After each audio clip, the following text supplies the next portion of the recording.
আমি যখন first game আমার ডেবিউ হয় তখন ওনার ফার্স্ট গোল ছিল। সিনিয়র প্লেয়াররা অনেক ফান করে, জামাল ভাই অনেক ফানি। মাঝে মধ্যে আমি আস্ক করেছি ভাই চুলটা কিভাবে এভাবে রাখা। আমি আমি নিজেকে আরো স্ট্রং ভাবে তৈরি করতে চাই। ন্যাশনাল টিমে আসার পর আপনার মুহূর্তগুলো কেমন কাটলো সব মিলিয়ে? আলহামদুলিল্লাহ হামজাকে অনেক ভালো। পেলেন, জি। সব মিলিয়ে একটু যদি বলতেন। না আলহামদুলিল্লাহ অনেক ভালো ছিল, অনেক ভালো ছিল।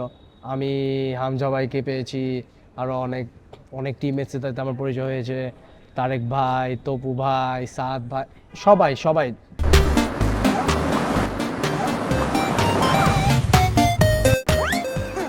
সবার সাথে আমার ভালো সম্পর্ক ছিল অ্যান্ড এখনো আছে। অ্যান্ড আমরা নাইস মোমেন্টগুলো আমাদের পার হয়েছে একসাথে। জি হামজার সাথে আপনার মুহূর্ত যদি কোনো কিছু নিয়ে মানে আড্ডা বলেন বা কোনো স্কিল শেয়ার বা জি। কোনো কিছু ফুটবলীয় বা ফুটবলের বাইরে একটু মুহূর্তগুলো মজার।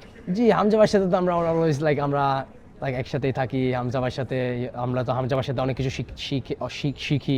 সো আমরা অলওয়েজ ওনার সাথে থেকে ওনার থেকে শিখতে চাই, বিকজ ওনার থেকে অনেক কিছু লার্ন করার আছে আমাদের সবার। সো আমরা অলওয়েজ হামজা ভাইকে ফলো করি, হামজা ভাই কী করে না করে, ওনার ড্রেসিং রুমে রিদমটা কি, দেন ওনার মাঠের রিদমটা কি, উনি কী করতে ভালোবাসে অ্যান্ড ওনার স্কিলগুলা। অ্যান্ড আমি যখন ফার্স্ট গেম আমার ডেবিউ হয় তখন ওনার ফার্স্ট গোল ছিল ভুটানের বিপক্ষে। So it was a nice moment honestly. Okay, সব মিলিয়ে মানে ওই যে বলে না যে হামজা আপনাকে কতটা ছোট ভাইয়ের মতো, আমি দেখি যে আপনি মজা করেন হামজার সাথে কোনো মজা করেন কিনা, যে কোনো কিছু নিয়ে, চুল নিয়ে, ওনার তো চুলগুলো অনেক সুন্দর, চুল নিয়ে কোনো মজা করেন? না সত্যি বলতে না, বিকজ উনি ওনার চুলগুলা এরকমই ছিল অফকোর্স আমার। সো না অফকোর্স আমি ওনাকে কখনো কিছু বলে নাই চুল নিয়ে, বিকজ ওনার চুল তো ন্যাচারাল চুল। অ্যান্ড মাঝে মধ্যে আমি আস্ক করেছি ভাই চুলটা কিভাবে এভাবে রাখা, এটা and এইগুলাই আর কি ফান। ওকে, আপনার সামনে আপনার ফুটবল নিয়ে আপনার মানে আপনি নিজে কি নিয়ে কাজ করছেন আপনার নিজেকে আমি প্রস্তুত করছেন? আমি আমি নিজেকে আরো স্ট্রং ভাবে তৈরি করতে চাই, বিকজ আমি আমার উইক পয়েন্টগুলোতে আমি ওয়ার্ক করছি, যাতে আমি সামনে নেক্সট টাইম আরো ভালো কিছু করতে পারি ইনশাআল্লাহ। অ্যান্ড আরো ভালোভাবে ন্যাশনাল টিমকে সার্ভিস দিতে পারি, ক্লাব হয়ে সার্ভিস দিতে পারি, এইটাই।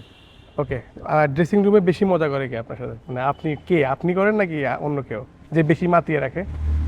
ড্রেসিং রুমে আমি বলতে পারি আমি ফান করি, দেন সিনিয়র প্লেয়াররা অনেক ফান করে, জামাল ভাই অনেক ফানি, তপু ভাই অনেক ফানি। সো সবাই মোটামুটি আমরা সবাই ভালো একটা ড্রেসিং রুমে ভালো একটা ওকে, এনভায়রনমেন্ট তৈরি করে।